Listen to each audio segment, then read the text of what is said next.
अगर आप अपने VBA को देखें तो उसके अंदर एक्चुअली 5 डिफरेंट स्टेप्स हैं, या कह सकते हैं कि उसके अंदर कैटेगरीज हैं। नंबर 1 VBA एडिटर है, VBA प्रोजेक्ट, उसके अंदर आपको दिखेगा, आपको उसमें डिफरेंट मॉड्यूल्स आप जो है वो उसमें नजर आएंगे, प्रोसीजर्स नजर आएंगे, फंक्शंस और ऑब्जेक्ट्स नजर आएंगे। तो इन तमाम के बारे में हम समझने की कोशिश करते हैं। VBA एडिटर और VBA प्रोजेक्ट क्या होता है? आप जो कोड टाइप करते हैं, उस कोड को एडिट करते हैं, उसको व्यू करते हैं, उसको डीबग करते हैं, ये तमाम चीज़ें एक्चुअल में आप विद इन मॉड्यूल एक्चुअल में परफॉर्म कर रहे होते हैं, जो VBA प्रोजेक्ट की विंडो के अंदर आपको नजर आती है। और अगर आप उसके अंदर कोई भी टाइपिंग या चेंजिंग करते हैं तो VBA एडिटर की विंडो के अंदर आपको नजर आ रही होती है। आप तमाम प्रोजेक्ट को आसानी से व्यू कर सकते हैं अपने प्रोजेक्ट एक्सप्लोरर विंडो के अंदर, जो कि आपको VBA एडिटर के अंदर नजर आ रही होती है। और मैं आपको यहाँ पर उसका एक जो है वो लुक भी दिखा देता हूँ कि अगर आप VBA को देखते हैं तो उसके अंदर कहाँ कहाँ पर VBE इंटरफेस है। मिसाल के तौर पर ये आप रेड रंग का एरिया देख रहे हैं, ये आपका प्रोजेक्ट एक्सप्लोरर विंडो कहलाता है, जबकि यहाँ पर जो राइट रंग की बॉक्स के अंदर मैंने आपको दिखाया हुआ ये आपका कोड एरिया कहलाता है। जितने भी मैक्रोज आप टाइप करते हैं वो एक्चुअल में आप इस जगह पर टाइप करते हैं।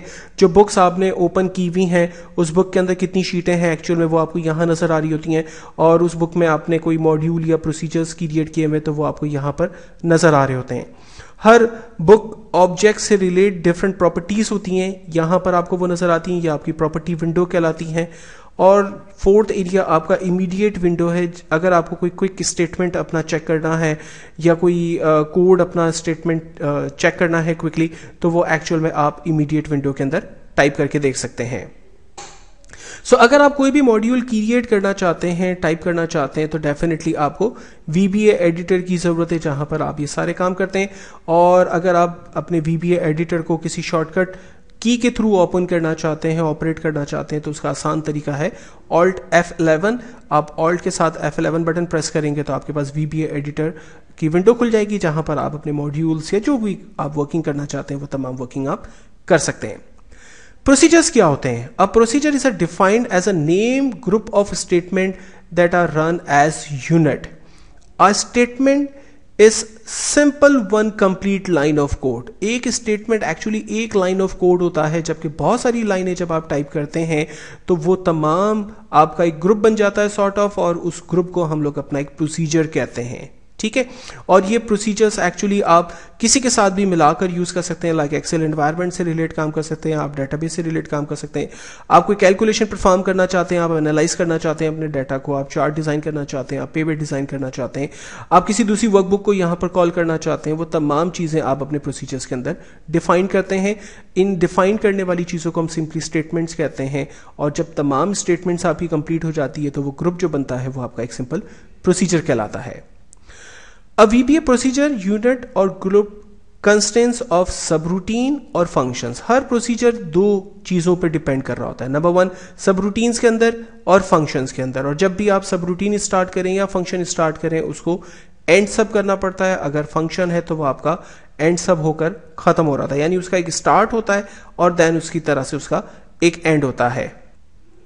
अगर प्रोसीजर्स की टाइप को देखें तो दो तरह के प्रोसीजर्स हैं, जो मैंने अपनी पिछली स्लाइड में आपको बताया। नंबर 1 आपके सबरूटीन प्रोसीजर्स होते हैं और नंबर 2 आपके फंक्शंस होते हैं। सबरूटीन प्रोसीजर्स क्या होते हैं? सबरूटीन प्रोसीजर्स एक्चुअली आपके कुछ एक्शंस होते हैं जो आप अपने सिस्टम के साथ मिलकर परफॉर्म कर रहे होते हैं, जबकि फंक्शंस एक्चुअल में आपके कुछ एक्शंस होते हैं जो आपको कुछ रिटर्न कर रहे होते हैं, कुछ वैल्यूज रिटर्न कर रहे होते हैं।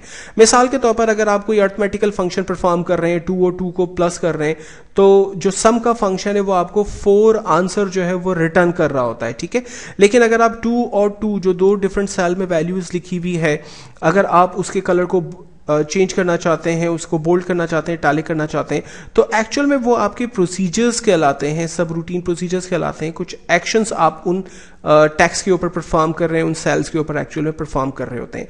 तो जब आप कोई एक्शन परफॉर्म कर रहे होते हैं तो वो आपके सब रूटीन कहलाते हैं, लेकिन अगर आपको कोई चीज रिटर्न हो रही है तो वो आपके फंक्शंस कहला रहे होते हैं।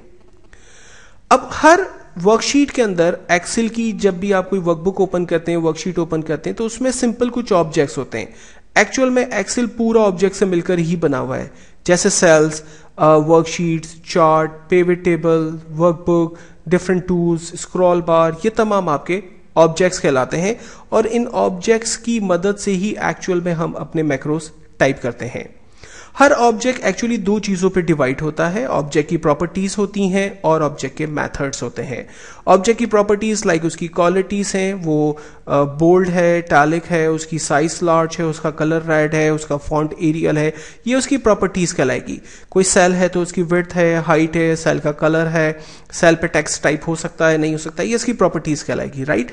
जबकि मेथड एक्चुअली एक्शन है कि जब मैं क्लिक करूं तो सेल नंबर A1 और A2 पे जो भी नंबर लिखा हुआ है वो प्लस हो जाए और उसका आंसर A3 पर आ जाए। ये आपका एक एक्शन कहलाएगा जो आप एक मेथड के थ्रू परफॉर्म करेंगे और डेफिनेटली एक्सेल के अंदर ये तमाम चीजें आपकी ऑब्जेक्ट बेस्ड हो रही होती हैं। प्रॉपर्टीज क्या होती हैं? Property is what? An object. जो सिंपली एट्रीब्यूट्स हैं आपके ऑब्जेक्ट्स के, जो मैं अपनी पिछली वीडियो में बता चुका, वो तमाम आपकी प्रॉपर्टीज कहलाती हैं।